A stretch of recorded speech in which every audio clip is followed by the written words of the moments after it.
Hey, what's up? Hope you're doing great today. So today I'm going to review the Insta360 X5. No hype, no sponsorships, and don't worry, I'm not smashing my lens for content. Instead, I want to talk about what actually matters. The video quality, the new features, the limitations, and everything you should probably know before buying. The Insta360 X5 is a 360-degree camera, meaning it's got a lens on each side. And that opens up a ton of creative possibilities because you can reframe your shots however you want, after the fact. It's pretty much the same size and shape as the X4, but now it's waterproof up to 15 meters instead of 10, so that's a nice upgrade right out of the box. We're still looking at 8K max resolution, but only at 24 or 30 frames per second. The thing is, when you're dealing with 360 video, that resolution doesn't translate directly into what your final footage looks like. Here's why that matters. 8K refers to the full 360-degree spherical video, and when you crop that down into a flat, viewable clip, you lose a lot of that detail. So starting with the highest resolution possible is actually a big deal in this space. Now, the X4 also shot in 8K, but when I compared footage side by side, the X5 just looked better. The dynamic range is wider, the video's sharper, and details like tree branches or the texture on a horse pop way more.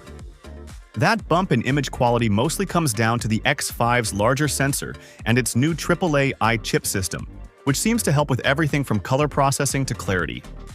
And speaking of colors, I noticed they look more vivid and balanced straight out of the camera compared to previous models. That's a first, but there's more.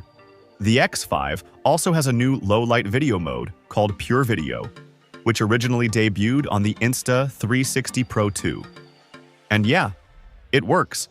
The X5 outperforms the X4 in low-light conditions easily. Less noise, clearer details, better all around.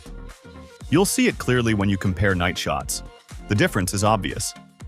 Still, I wouldn't say this camera is mind-blowing, at least not in the way some people are hyping it up.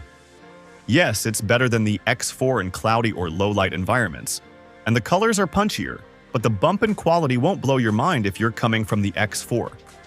That said, there is one new feature I genuinely love: InstaFrame. This mode records 2 videos at once, a regular 360-degree clip and a flat MP4 you can share right away. No app needed. You just pick the angle and aspect ratio, like front-facing or tracking your movement. And boom, it's ready. It's way better than single-lens mode, especially since you still get horizon leveling and stabilization. But there are limitations. The flat video is only 1080p at 30 frames per second, and for the 360 clip, you're limited to 5.7K. No 8K here, and again, 30 frames per second max. Also worth noting, the camera tends to overheat in this mode after about 15 minutes. Makes sense, it's doing double the work. But if you switch to regular 8K recording, it stays cooler and doesn't shut down early. Want 60 frames per second? You'll have to drop down to 5.7K and use standard video mode. Still, even then, the X5 can overheat and shut off after about an hour and a half of continuous shooting. And yeah, for those who were expecting 10-bit color, sorry, it's still 8-bit only. Now let's talk about the lens, because let's face it, with 360 cams, accidents happen. These lenses stick out and they're vulnerable. But this time, Insta360 nailed it with a simple fix: a $30 DIY lens replacement kit. If you scratch or crack a lens, you can replace it yourself in just a few minutes. No need to send it in and wait weeks. Honestly, I'd recommend buying the kit up front when you get the camera, just to be safe. As for stabilization, it's as solid as ever. You've got FlowState stabilization and horizon lock, which do a great job keeping footage smooth and level. And the tracking feature in the app still works really well, as long as the subject doesn't get blocked. Simple to use, super useful. The battery is another area that got a boost. It's got higher capacity, supports fast charging, and is now removable. So you can buy extras, about $45 each, or just plug in a power bank and keep recording. At 8K, the battery lasts around 1 hour and 40 minutes, about 15 minutes more than the X4.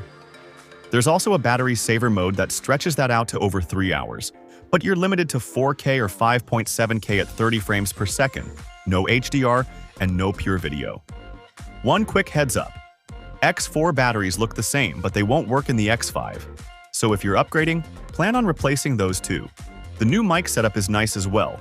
The X5 now comes with a wind guard over the main mic, like we saw with the Ace Pro 2, and it makes a noticeable difference in windy conditions. It also plays nice with wireless mics. I tested it with both the DJI Mic 2 and Mic Mini, and they connected fast with no issues. Plus, you can buy just the transmitter if you don't need the receiver, which saves you some cash. So, final thoughts. If you already own the X4, the X5 might not feel like a must-have. But if you're shopping for your first 360 camera, or upgrading from something older, the X5 is a no-brainer. Better video quality, better low-light performance, and that DIY lens kit is a game-changer for peace of mind. It's not cheap. And yeah, it made me wonder if there's another camera in this price range that might offer better overall value. I'll dive into that in a future video. In the meantime, I'll drop links to everything down below. And if you use those, it really helps support the channel. If you got any value out of this video, give it a like and drop a comment if you have any questions. Thanks for watching, and I'll see you in the next one. Bye-bye.